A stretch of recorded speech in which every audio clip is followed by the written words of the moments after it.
오늘 우리에게 주신 하나님의 말씀 시편 107편의 말씀입니다. 시편 107편 1절에서 43절까지 말씀입니다. 시편 107편 1절에서 43절까지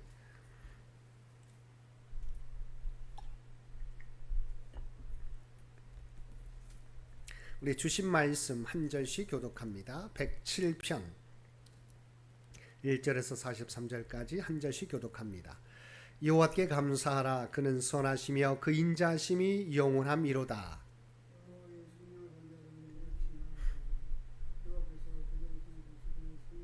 동서남북 각 지방에서부터 모으셨도다.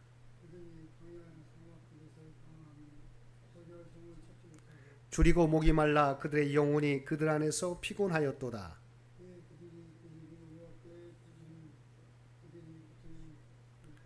또 바른 길로 인도하사 거주할 성읍에 이르게 하셨도다.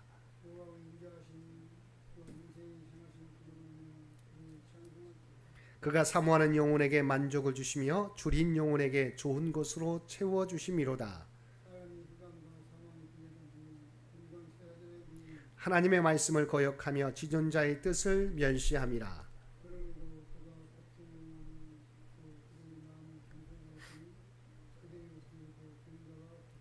이에 그들이 그 환난 중에 여호와께 부르짖음에 그들의 고통에서 구원하시되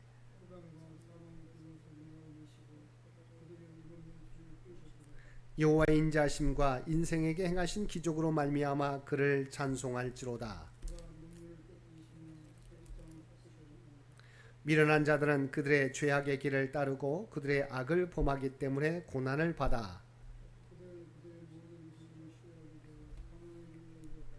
이에 그들이 그들의 고통 때문에 여호와께 부르짖음에 그가 그들의 고통에서 그들을 구원하시되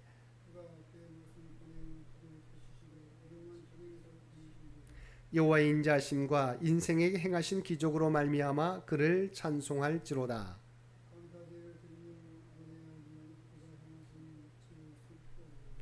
배들을 바다에 띄우며 큰 물에서 일을 하는 자는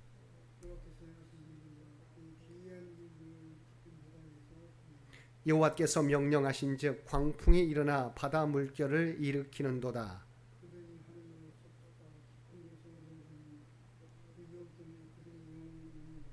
그들이 이리저리 구르며 취한 자같이 비틀거리니 그들의 모든 지각이 혼돈 속에 빠지는도다.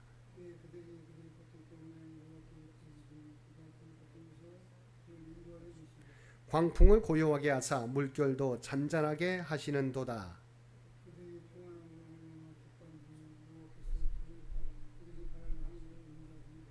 여호와의 인자하심과 인생에게 행하신 기적으로 말미암아 그를 찬송할지로다. 여호와께서는 강이 변하여 광야가 되게 하시며 샘이 변하여 마른 땅이 되게 하시며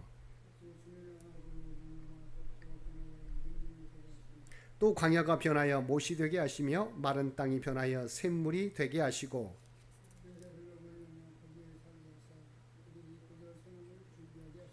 밭에 파종하며 포도원을 재배하여 풍성한 소출을 거두게 하시며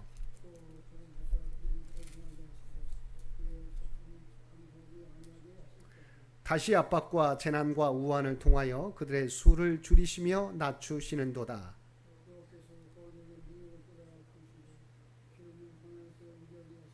궁핍한 자는 그의 고통으로부터 건져주시고 그의 가족을 양떼같이 지켜주시나니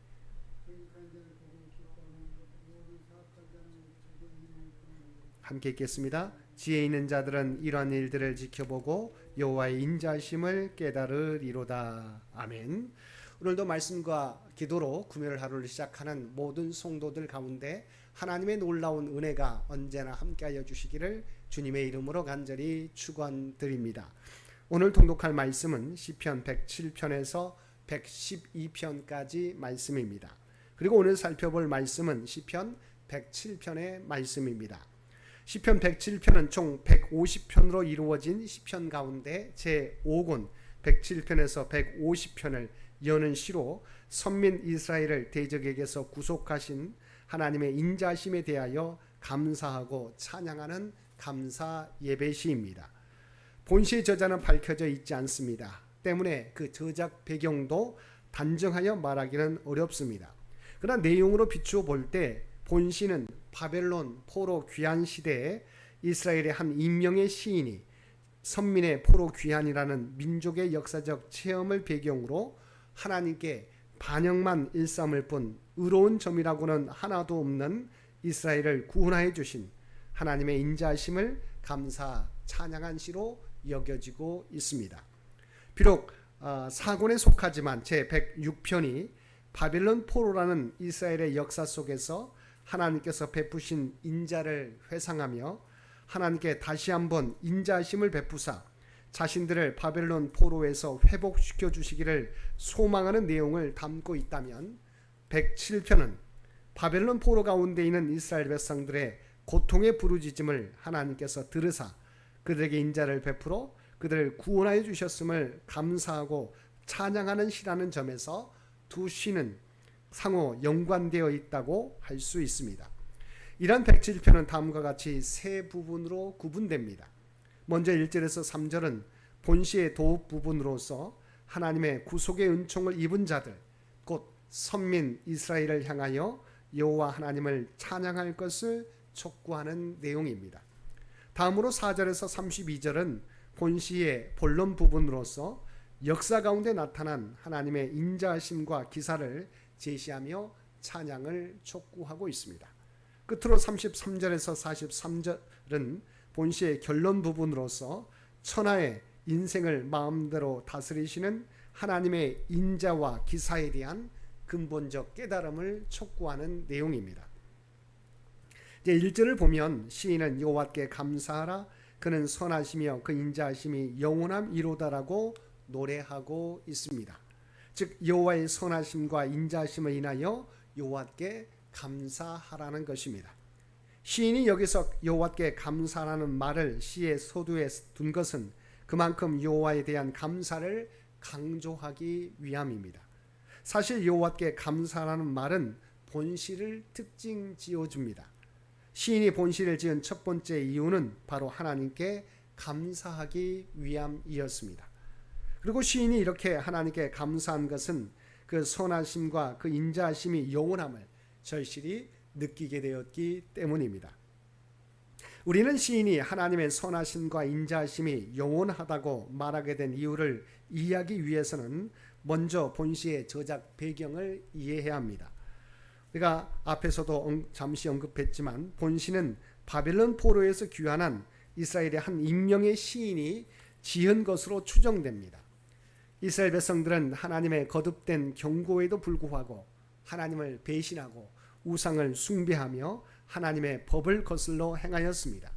이 하나님은 바벨론으로 하여금 이스라엘을 치게 하심으로 이스라엘로 망하게 하시고 그 백성들은 포로로 사로잡히게 하셨습니다. 한마디로 이스라엘 백성들은 최악의 상황 가운데 놓이게 된 것입니다. 이스라엘 백성들은 그 어떤 희망도 가질 수 없었습니다. 나라가 망하고 온 백성들이 이방 땅에 포로로 끌려가 흩어진 상황에서 자신들의 회복을 바란다는 것은 도저히 불가능한 일이었습니다. 아마도 그들은 하나님으로부터 완전히 버림을 받았다고 생각하였을 것입니다. 그들을 향한 하나님의 사랑, 그들을 향한 하나님의 언약은 다 물 건너간 일이라고 생각하였을 것입니다. 그런데 어떻게 되었습니까? 하나님은 광야 사막길에서 갈 길을 몰라 방황하는 자와 같은 그들을 고통에서 건지시고 바른 길로 인도해서 마침내 거할 성에 이르게 하셨습니다.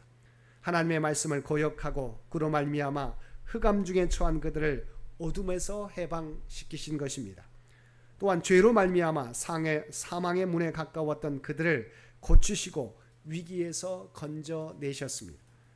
그리고 그들 자신의 범죄로 말미암아 마치 큰 풍랑 가운데 놓인 배처럼 다급함과 절박함, 위험 가운데 있던 그들을 구원하셨습니다. 즉 하나님은 바벨론의 포로로 잡혀가 아무런 희망도 가질 수 없고 하나님으로부터 완전히 버림을 받았다고 여기고 있는 그들을 구원하시고 회복시켜 주신 것입니다.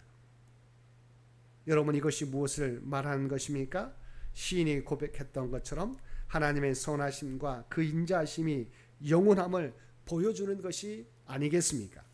이런 놀라운 은혜를 경험한 시인은 본문 말씀을 통해서 여호와께 감사하라, 그는 선하시며 그 인자하심이 영원함이로다라고 노래하고 있는 것입니다. 10절과 11절을 보면 시인은 이스라엘이 고통 가운데 있었던 이유에 대하여 다음과 같이 고백합니다. 사람이 흑암과 사망의 그늘에 앉으며 공고와 쇠사슬에 매임은 하나님의 말씀을 거역하며 지존자의 뜻을 멸시함이라고 말하였습니다. 여기서 흑암과 사망의 그늘에 앉으며 공고와 쇠사슬에 매였다는 것은 감옥에 갇힌 사람들의 침울하고 암담한 상태를 말하는 것입니다. 이런 바벨론 포로기에 이스라엘 백성들이 겪어야 했던 상황을 비유적으로 표현한 것입니다. 그리고 이러한 침울하고 암울한 상황을 초래했던 그 이면에는 하나님의 말씀에 대한 불순종과 하나님의 뜻을 멸시했던 그들의 죄악이 존재했음을 말해주고 있습니다. 그들이 선민이었지만 고난받았던 이유는 하나님의 말씀에 대한 불순종과 하나님을 멸시했던 죄악 때문이었다는 것입니다. 28절에서 30절을 보면 이에 그들이 그들의 고통 때문에 여호와께 부르짖으며 그가 그들의 고통에서 그들을 인도하여 내시고 광풍을 고요하게 하사 물결도 잔잔하게 하시는도다.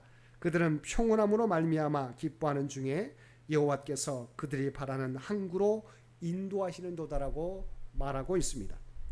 여기서 본문은 그들이 고난 가운데서 벗어날 수 있었던 이유에 대해서 말씀합니다. 그것은 그들이 여호와께 부르짖었다는 것입니다. 하나님을 의지했다는 것입니다. 광풍 앞에서 그들의 지식과 지혜는 바닥이 났지만 한 가지 지혜, 곧 하나님께 부르짖는 지혜는 그들에게 남아 있었던 것입니다. 그리고 그들이 하나님께 부르짖었을 때 하나님께서 광풍을 잠재우셨고 그들에게 평온함을 허락하셔서 마침내는 그들이 그렇게도 갈망하던 항구의 예루살렘의 시온성에 도달하게 되었다는 것입니다. 이는 곧 이스라엘 백성들이 바벨론 포로 생활 중에 아무런 소망도 가질 수 없는 극심한 고통 가운데서 자신들의 교만을 꺾고 하나님께 부르짖었을 때 하나님께서 그들에게 평안함을 주시며 또한 그들을 인도하여 예루살렘으로 돌아오게 하셨다는 것입니다. 사랑하는 성도 여러분, 이것이 여전히 죄의 유혹에 넘어지는 성도들이 이 세상 가운데서 살아날 수 있는 비결입니다. 그리고 이처럼 하나님께서 이스라엘의 패역의 역사를 기록하여 우리에게 주신 것은 우리로 하여금 그들과 같은 어리석음을 범하지 않게 하기 위함입니다. 우리는 이스라엘 백성들과 같은 실수를 반복하며 살아갈 때가 있는 것입니다. 진실로 우리는 죄를 경계하고 하나님의 말씀에 순종하는 데 힘쓰므로 하나님으로부터 심판이 아니라 하나님이 주시는 복을 누리며 살아가야 할 것입니다. 하나님을 의지하며 부르짖는 자에게 하나님은 영원한 사랑과 자비를 베풀어 주심을 기억하고 어떤 상황 속에서도 하나님을 바라보며 하나님을 의지하며 하나님께 부르짖으며 나아가는 저와 여러분 모두가 되시기를 주님의 이름으로 간절히 축원드립니다. 함께 기도드리겠습니다. 사랑과 은혜가 충만하신 아버지 하나님, 하나님의 선하심과 인자하심은 영원하신 줄 믿습니다. 그러므로 우리는 어떤 상황 속에서도 하나님을 의지하며 하나님께 부르짖는 주의 백성들 모두 되게 하여 주옵소서.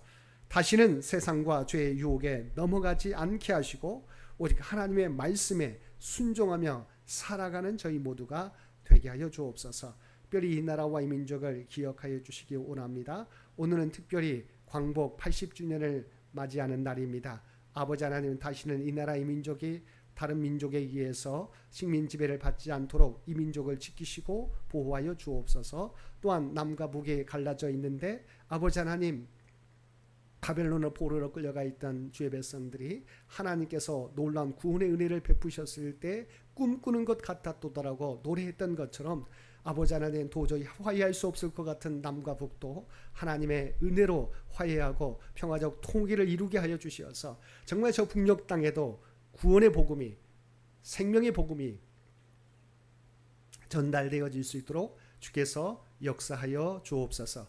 교회 창립 100주년을 준비하며 나아가는 창현재단을 기억하여 주시고 아버지 하나님, 하나님의 뜻을 깨닫고 주의 뜻을 이루어갈 수 있는 다음 선교 100년을 준비하는데 부족함이 없는 주의 재단이 되게 하여 주옵소서. 연로함과 육신의 연약함 가운데 있는 주의 백성들을 기억하여 주시고 주님을 의지하며 나가게 될 때 하나님의 놀라운 구원의 은혜를 치유와 회복의 은총을 그들 모두에게 허락하여 주시옵소서. 육신은 연약할지라도 그의 중심은 하나님 나라를 향하여 날마다 걸어가며 나아가는 주의 백성들 모두 되게 하여 주옵소서. 사랑하는 자녀 손들을 기억하여 주시기 원합니다. 다음 세대 미래의 주역들인 사랑하는 자녀들 아버지 하나님 그들의 믿음이 굳건해지길 원합니다. 날마다 하나님과 동행하며 살아가게 되길 원합니다. 또한 그들에게 주신 꿈과 비전을 준비하며 나가게 될 때 아버지 하나님 하나님의 지혜와 능력을 그들 모두에게 허락하여 주시어서 오직 하나님의 영광을 드러내게 하여 주시옵소서. 오늘도 우리에게 복된 하루를 허락해 주신 것 진심으로 감사합니다. 날마다 주님과 동행하며 살아가는 우리 모두가 되게 하여 주옵소서. 우리가 이 땅에서 하나님의 구원받은 백성 아버지 하나님 구별된 백성 하나님의 일꾼이라고 하는 정체성을 잊어버리지 않게 하여 주시옵소서. 그리하여 우리의 생각과 말과 행동을 통해서 오직 하나님의 뜻과 영광을 드러내는 복된 삶이 되게 하여 주옵소서. 그리스도의 아름다운 향기와 선한 영향력을 나타내며 살아가는 우리 모두가 되게 하여 주옵소서. 이 모든 간구 우리를 구원하여 주신 예수님의 이름으로 간절히 기도드리옵나이다. 아멘.